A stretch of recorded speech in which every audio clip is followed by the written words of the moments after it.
কৃষ্ণ কৃষ্ণ মাধৱ মাধৱ। এতিয়া আমি মহাপুৰুষ কৃপালু গুৰু শংকৰ গুৰুজনাৰ বিৰচিত আমি কীৰ্তন ভাগী পাষণ্ড বৰ্ণ প্ৰথম আমি অধ্যায়টি আজি আলোচনা কৰা হ'ল। এতিয়া আমি মহাপুৰুষ মাধৱদেৱৰ বিৰচিত ঘোষাৰ যুগ ধৰ্ম নিৰ্ণয় ভাগী ইয়াতে আমি পাঠ কৰি কিছু কথা আলোচনা কৰিম বুলি আগবাঢ়িছোঁ। মিনতি বচন বোলো সৰ্বজন, শুনিও শাস্ত্ৰৰ মৰ্ম, আপোন কুশল চাৱা যেবে তেবে, নিৰিবাহ যুগ ধৰ্ম। সত্য যুগে ধ্যান, ত্ৰেতা যুগে যজ্ঞ, দ্বাপৰ যুগত পূজা, কলিত হৰিৰ কীৰ্তন বিনাই, আৱৰ নাহিকে দুজা। এতিয়া মহাপুৰুষ মাধৱ গুৰুজনাই ইমান সুন্দৰকৈ যুগ ধৰ্মৰ যোগেদি আমি কলিকালত কি কৰিব লাগে সেই কথাষাৰ কেনেকৈ কৈছে। মিনতি বচন বোলো সৰ্বজন। মহাপুৰুষ মাধৱদেৱে মিনতি কৰিছে। কাক কৰিছে? আমাক কৰিছে, নৰ সমাজক কৰিছে। মিনতি কৰি কিমান তেওঁতো কাটৰে, আমাকতো কবই নালাগে, আমাক আমুক কৰ তামুক কৰ বুলি কোৱা নাই। এয়া হৈছে তেওঁৰ যিটো বিনয়ী বিনম্ৰতা। মিনতি বচন বোলো সৰ্বজন, শুনিও শাস্ত্ৰৰ মৰ্ম। মই সকলোকে কওঁ শাস্ত্ৰৰ মৰ্মটো কি শুনাচোন। এই যে কথাষাৰ কলে, কিয় কলে আৰু কিয় কলে? আমি প্ৰাৰ্থনা কৰি থাকো, এইবিলাক প্ৰাৰ্থনা গাই থাকো, প্ৰাৰ্থনা কৰিলে ভাল লাগে। মহাপুৰুষ মাধৱদেৱে লিখিছে, আমি প্ৰাৰ্থনা কৰোঁ, ভাল লাগে। কিন্তু আচল অৰ্থটো যদি বুজি পাওঁ তেতিয়া আমি প্ৰাৰ্থনা তেতিয়া আমাৰ সফল হ'ব। এতিয়া কি কৈছে যে মিনতি বচন বোলো সৰ্বজন, শুনিও শাস্ত্ৰৰ মৰ্ম, আপোন কুশল চাৱা যেবে তেবে। যদি আপোনাৰ যদি তোমাৰ কুশল যদি তুমি কিবা কৰি বিচাৰা, চাৱা যেবে তেবে, নেৰিবাহা যুগ ধৰ্ম। এতিয়া যুগ ধৰ্মটো তুমি এৰি নিদিবা। এতিয়া যুগ ধৰ্ম মানে কি? কলি যুগৰ যুগ ধৰ্ম সেইটো কৰিবলৈ কৈছে। সত্য যুগৰ যুগ ধৰ্ম সেইকাৰণে তেওঁ চিনাকি কৰি দিছে। সত্য যুগে ধ্যান, সত্য যুগত ধ্যান কৰিছিলে। ত্ৰেতা যুগত যজ্ঞ, দ্বাপৰ যুগত পূজা, আৰু কলিত হৰিৰ কীৰ্তনৰ বিনা আৱৰ নাহিকে দুজা। দুজা মানে কি কচোন? দুটা। তই গম পাই? দুজা। ইয়াত দুটা নাই। এতিয়া মানে কি আছিলে, কথাটো এনেকুৱা আছিলে যে সত্য যুগত ধ্যান কৰাৰ পাছত ধ্যানৰ ফলপ্ৰাপ্তিৰ কাৰণে ভগৱন্তৰ 10টা নাম ল'ব লাগে, তেতিয়া হয়। ঠিক তেনেকৈ দুটা হ'ল নে? যুগ ধৰ্ম ধ্যান আৰু ঈশ্বৰ নাম ল'লে, সেইটো দুটা। ত্ৰেতা যুগত যজ্ঞ, এতিয়া যজ্ঞ কৰাৰ পাছত ভগৱন্তৰ 8টা নাম ল'ব লাগে। কথাটো গম পালি নে? আকৌ দ্বাপৰ যুগত পূজা কৰাৰ পাছত ভগৱন্তৰ 10টা নাম ল'ব লাগে, তেতিয়াহে ফল প্ৰাপ্তি হয়।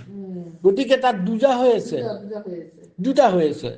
গতিকে সত্য যুগত ধ্যান কৰি ভগৱন্তৰ 10টা নাম ল'লে সুসাংগ হয়। ত্ৰেতা যুগত ভগৱন্তৰ যজ্ঞ কৰি বা যজ্ঞ সাধন কৰাৰ পিছত ফলৰ কাৰণে 8টা ভগৱানৰ নাম ল'ব লাগে। আৰু দ্বাপৰ যুগত 10টা ভগৱানৰ নাম ল'ব লাগে। কিন্তু কলিত দুজা নহয়, কলিত কৰিব নোৱাৰে, কলিত কেৱল কৃষ্ণই ক'লে। সেইকাৰণে গুৰুজনাই কৈছে, কলিত হৰিৰ কীৰ্তন বিনাই, অন্যত্ৰ ধৰ্ম আচৰে।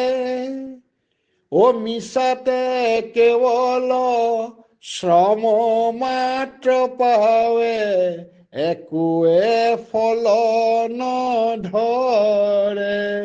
কিমান সুন্দৰকে কৈছে যে কলিত হৰিৰ কীৰ্তনৰ বাহিৰে যদি কীৰ্তনক বাদ দি যদি অন্য ধৰ্ম আচৰণ কৰে, কলিত হৰিৰ কীৰ্তন বিনাই, কীৰ্তনক বাদ দি যদি অন্যত ধৰ্ম আচৰণ কৰে, এতিয়া অন্যত ধৰ্ম মানে কি? এই যাগ যজ্ঞ পূজা যদি কৰি থাকে, মিছাতে কেৱল শ্ৰম মাত্ৰ পায়, কষ্ট হ'ল, শ্ৰমহে হ'ল, একোৱে ফল নধৰে। এয়া মাধৱ পুৰুষে কৈ গৈছে। এতিয়া আমাৰ কথাটো কোনোবা কৈছে এতিয়া মাধৱ পুৰুষে নিজে কৈছে, আচলতে কোৱা নাই। মাধৱ পুৰুষে বিভিন্ন ধৰ্মৰ পৰা আনিছে। এয়া হৰি কীৰ্তন মুচ্যজ্য ধৰ্মাঞ্চৰি কলৌ ন কিঞ্চিত ফলন্ন প্ৰপন্নতি শ্ৰমেবহি কেৱলম। এয়া শাস্ত্ৰত লিখা কথা। মহাপুৰুষে সেই শাস্ত্ৰভাগে আমি পঢ়িব নোৱাৰো সাধাৰণ মানুহে, সংস্কৃত বুজি নাপাওঁ, কিন্তু তেওঁ পৰম ভগৱন্ত পুৰুষ, তেওঁ বুজি পায়। সেইকাৰণে তেওঁ আমাক এই কথাখিনি ঘোষাৰ মাজেদি ঘোষণা কৰিছে, নামৰ ঘোষা সেইকাৰণে কয়, নাম যে হয় তেওঁ ঘোষণা কৰিছে। য়ে ৰাম কলিত হৰিৰ কীৰ্তন এৰিয়া আনমতে চাহে গতি, ও যেন কুলবধূ নিজ স্বামী তেজী ভজে গয়া উপপতি।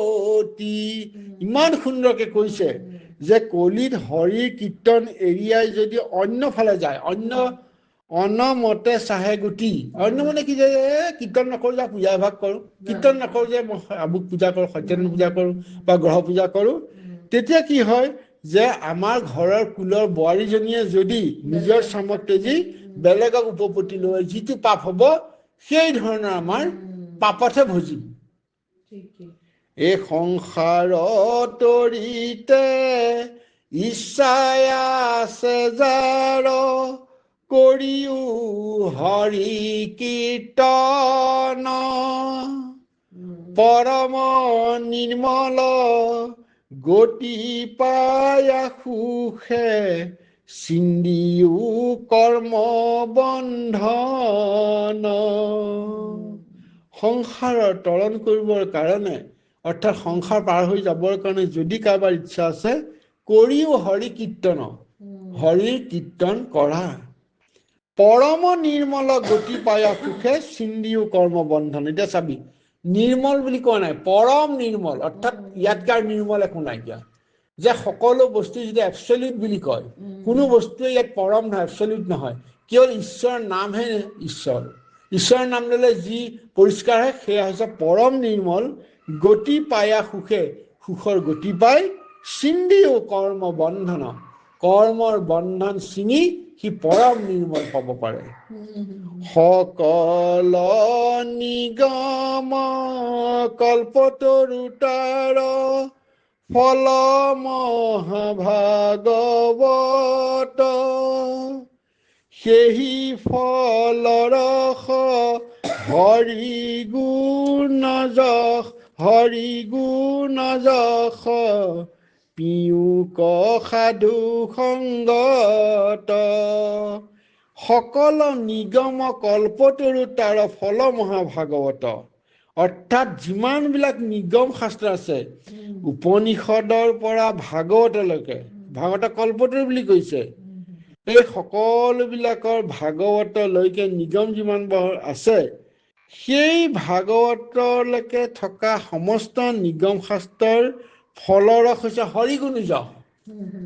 সেই ফল বুলি ধৰি লওঁ, তাৰ যশটো হৈছে হৰিগুণ। পিয়ুক সাধু সংগত, আৰু তাক তুমি সাধুৰ সংগত শুনিব লাগিব। এতিয়া কথাটো হৈছে কি হয়, সাধুৰ সংগত শুনিবলৈ ক'লে যে নহয়, বুজি নাপাব পাৰে, আৰু সাধু অকলে অকলে পঢ়িলেও ফল হ'ব, নহয় নহয়, কিন্তু সাধুৰ সংগত কৰিলে আলোচনা কৰিব, কিবা হৈছে কিবা সাধু হ'ব লাগিব, অসাধু হলে নহ'ব। সেইটোৱে কৈছে, সাধুৰ সংগত অৰ্থাৎ ভকতৰ সংগত থাকিলে ভগৱন্ত ভকতৰ নৱনিধি বুলি কয়, যে ভগৱন্তৰ মুখে তোৱা গুণৰ নাম। আৰু আমাক কীৰ্তনতো এটা কথা কৈ আছে, ঘোষাটো কৈ আছে যে ভগৱন্ত এনেকুৱা, ভগৱন্ত এনেকুৱা নহয় যে ভগৱন্তই গৈ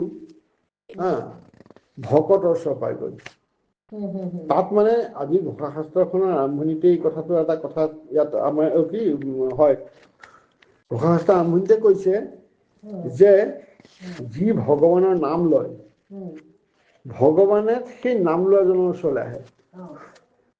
এতিয়া আমি ঘোষা শাস্ত্ৰৰ পৰা আমি পুথি প্ৰাৰ্থনা কৰোঁ নহয়, প্ৰাৰ্থনাত এটা কথা আছে, সেই যে প্ৰথমে আমি কৈছিলো একান্ত ভকত হবে নিৰ্গুণ কৃষ্ণৰ গুণ গাৱে সদা বসিয়া যথাত। কি কলে যে আমি গাই দিওঁ প্ৰাৰ্থনাত, বুজিব নাচাওঁ যে একান্ত ভকত হবে, যে একান্ত হব লাগিব, ঈশ্বৰৰ বাহিৰে অনেক চিন্তা কৰা নাই, সেইজনহে একান্ত। সেই ভকতসকলে যেতিয়া নিৰ্গুণ কৃষ্ণৰ গুণ, পৰম ব্ৰহ্ম নিৰ্গুণ নিৰাকাৰ যেতিয়া সগুণ সাকাৰ কৃষ্ণ হৈছে, তেওঁৰ গুণবিলাক গাৱে সদা বসিয়া যথাত, য'ত গাই গাই থাকে কি হয়, বৈকুণ্ঠ কপৰি হৰি যোগীৰো হৃদয় এৰি থাকা হৰি সাক্ষাতে তথাত। তাৰমানে ভগৱন্তই বৈকুণ্ঠক পৰি হৰি মানে কি, ভগৱন্তক এৰি আহে। যোগীৰো হৃদয়, যোগীজনে ভগৱানক ভাবি আছে জ্ঞান মাৰ্গত, তেওঁ হৃদয়খনৰ পৰা এৰি আহে, আহি থাকা হৰি সাক্ষাতে তথাত। কলৈ আহিব, সেই একান্ত ভকতসকলে য'ত কৃষ্ণৰ গুণ গাই আছে তালৈ গুচি আহে। ইয়াৰ পাছতে এটা কথা মানে ভুলকে পঢ়ে, মই অনুসৰণ কৰিছো, কৰ্মত বিশ্বাস যাৰ হিয়াত থাকন্ত হৰি আতিশয় দূৰ হুন্ত তাৰ দূৰতো বিদূৰ হুন্ত তাৰ। ঘোষাত মাধৱ পুৰুষে ইয়াৰ পাছতে কৈ দিছে, কেনেকে কৈছে, কৰ্মত বিশ্বাস যাৰ। কৰ্মত বিশ্বাস মানে কি বুজি পাইছে নে? নহয় নহয়, কৰ্ম সেইটোৱে ভুল হৈ যায়। কৰ্মত বিশ্বাস যাৰ, যি কৰ্ম মাৰ্গত বিশ্বাস কৰে। এতিয়া কৰ্ম মাৰ্গ মানে কি, পূজা আৰু যজ্ঞ, সেইটো কৰ্ম মাৰ্গ। কৰ্মত যি বিশ্বাস কৰে তাত হিয়াত থাকন্ত হৰি, আমাৰ অন্তৰত হৰি আছে নহয়, সেই হিয়াত থকা হৰিজনেও আতিশয় দূৰ হুন্ত তাৰ, সি দূৰলৈ গুচি যায়, অন্তৰত নাথাকি দূৰলৈ গুচি যায়। আৰু দূৰতো বিদূৰ হুন্ত তাৰ, আৰু কিছুমান যদি আহে আকৌ কৰ্ম কৰি আছে, দূৰতে গুচি যায় ভগৱান, দূৰতেই বিদূৰ হয়। আমি ভুলকে বুজাই থকা হয় এইটো বস্তু কথা যে, কৰ্মত বিশ্বাস যাৰ হিয়াত থাকন্ত হৰি, তোমাৰ হিয়াত ভগৱন্ত ওলাই গুচি যাব, আৰু সি দূৰতে বিদূৰ হ'ব, আৰু নাহে আৰু তোমাৰ ওচৰলৈ। অৰ্থাৎ তুমি জীয়াই থাকিবা, মৰি নোযোৱা, কিন্তু মৰা তুল্য হ'ল, তোমাৰ ভগৱানৰ কৃপা তুমি নপোৱা। অহংকাৰ থাকোন্তেও সাক্ষাতে কৃষ্ণক পাৱে, শ্ৰৱণ কীৰ্তন ধৰ্ম যাৰ। অহংকাৰ থাকোঁতেও, যে অহংকাৰ কৰি থাকোঁতেও যদি যিজনে অহংকাৰে যদি কৃষ্ণক যদি ভাবে, শ্ৰৱণ কীৰ্তন ধৰ্ম যাৰ, যাৰ ধৰ্ম শ্ৰৱণ আৰু কীৰ্তন, যি শ্ৰৱণ কীৰ্তন কৰে সি অহংকাৰী হলেও কি হয়, আকৌ ভগৱন্ত তাৰ ওচৰলৈ আহে। মানে ভগৱানৰ নাম লৈ যদি অহংকাৰো কৰ, মই ভগৱানৰ নাম লৈছো সেইবুলি অহংকাৰ কৰিলেও ভগৱন্ত আকৌ তালৈকে আহে। গতিকে এই যে যুগ ধৰ্ম আমি যে পঢ়িলো, যুগ ধৰ্মত সেইকাৰণে কোৱা হৈছে যে কলি কালত কি কৰিব লাগিব, আমি যুগ ধৰ্মত দুজা হব নালাগিব, আমি যুগ ধৰ্মটো লৈ চলিব লাগিব। গতিকে সেই যুগ ধৰ্মৰ কথাখিনি গুৰুজনাই সেই কথাটো কৈছে। এতিয়া আমাক কি কৈছে, যে কলিত শৰীৰ কীৰ্তনৰ বিনাই অন্যত ধৰ্ম আচৰে, মিছাতে কেৱল শ্ৰম মাত্ৰ পাৱে, একোৱে ফল নধৰে। সেই কথাষাৰ কওঁতে এইখিনি কথা কোৱা হ'ল। সংসাৰ তৰিতে ইচ্ছা চেজাৰ হৰিও হৰি কীৰ্তন পৰম নিৰ্মল গতি পায়া সুখে চিন্দিও কৰ্ম বন্ধন। এইখিনি আমি আলোচনা কৰিছিলো। বাৰু ইয়াৰ পাছলৈ যাওঁ। কি আছিলে? এ পৰম কৃপালু শ্ৰীমন্ত শংকৰে লোকক কৰিয়া দায়া হৰিৰ নিৰ্মল ভকতি প্ৰকাশ কৰিলা শাস্ত্ৰ কচায়া। ইয়াত গুৰু সেৱা। মাধৱ পুৰুষে ভগৱন্তক কেনেকৈ শংকৰদেৱক কেনেকৈ কৈছে যে পৰম কৃপালু শ্ৰীমন্ত শংকৰে লোকক কৰিয়া দয়া, লোকক দয়া কৰি হৰিৰ নিৰ্মল ভকতি প্ৰকাশ, হৰিৰ ভকতি নিৰ্মল আৰু তাতকৈ আৰু পৰিষ্কাৰ একো নাই, কৰিলা শাস্ত্ৰ কচা। এই যে মহাপুৰুষ কৃপাল গুৰু শংকৰ গুৰুজনাই যে কীৰ্তন কৰিলে, দশম ৰচনা কৰিলে, কথাটো গম পালি নে? ভক্তি ৰত্নাকৰ কৰিলে, বিভিন্ন শাস্ত্ৰবিলাক তত্ত্ববিলাক আনি আনি তেওঁ কৈছে। গতিকে মাধৱ পুৰুষে কৈছে যে শংকৰ গুৰুজনে যি কৰিলে সেইখিনি তোমালোকে পঢ়া। কথাটো গম পাইছনে? তেওঁ কৈছে, সেইকাৰণে কৈছে পৰম কৃপালু শ্ৰীমন্ত শংকৰ লোকক দয়া কৰিলা দয়া হৰিৰ নিৰ্মল ভকতি প্ৰকাশ কৰিলা শাস্ত্ৰক ছায়া। এই কথাখিনি ইয়াত সেই কথাখিনিকে কোৱা হৈছে। গতিকে আমি এইখিনি কথাই দোহাই দিছো। য়ে ৰাম পৰম কৃপালু শ্ৰীমন্ত শংকৰে লোকক কৰিয়া দয়া হৰিৰ নিৰ্মল ভকতি প্ৰকাশ কৰিলা শাস্ত্ৰক ছায়া। কৃষ্ণ ৰাম হৰি কৃষ্ণ কৃষ্ণ মাধৱ মাধৱ। সেইখিনিকে ঘোষাকে আজি সামৰিলো। কৃষ্ণ কৃষ্ণ জয় ৰাম জয় নাৰায়ণ জয় কৃষ্ণ জয় জগতগুৰু শ্ৰীমন্ত শংকৰ অপৰাধ বিনাশন তুজু নাম নাৰায়ণ জানি নামে পখিলো শৰণে আনগতি নাহিকা মনে অপৰাধ ক্ষমা কৰি তুমি দয়াশীল হৰি মোক ৰক্ষা কৰিছা। শ্ৰীমন্ত শংকৰ হৰি ভকতৰ জানা যেন কল্পতৰু তাহান্ত বিনাই নাই নাই নাই। আমাৰ পৰম গুৰু কৃষ্ণ কৃষ্ণ কৃষ্ণ মাধৱ মাধৱ কৃষ্ণ।